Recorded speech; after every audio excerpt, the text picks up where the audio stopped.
त्या पद्धतीनं इतर ज्या खोल्या आहेत त्या 2000 प्लस आहेत, ज्या खोल्यांमध्ये आज तुमचा पेपर घेणार आहे त्याच पद्धतीनं तारीख जी होती 14, 15, 21, 22, 29, 30 अशा पद्धतीनं हे जे तारखा होत्या ते आणि परिमंडळ 12 अशा पद्धतीनं विविध गोष्टी जे काही होत्या तो अहवाल डिपार्टमेंटला सादर करायला सांगितला होता आणि डिपार्टमेंटला तो अहवाल सादर झालेला आहे. अशा पद्धतीने सगळी प्रोसेस झालेली आहे. आणि आता खूप महत्वाचा विषय, महत्वाचा म्हणजे सर 14 आणि 15 केला पेपर होणार का?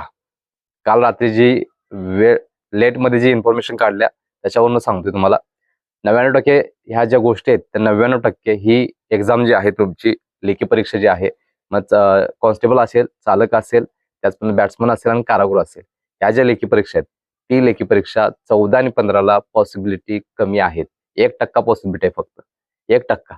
आता आपल्याला संबंधित व्यक्तीने सांगितलेलं आहे की 14-15 होणारच नाही, तरी सुद्धा काही मनात आलं आणि काही विषय आहे, पुढे नाताळ आहे, सण आहे, तिथून पुढे बाकी सगळ्या गोष्टी आहेत, मग इयर एंड आहे हा, तो अशा पद्धतीनं बाकीचा बंदोबस्त आणि ह्या सगळ्या गोष्टी फेस कराव्या लागतील. म्हणून 1% फक्त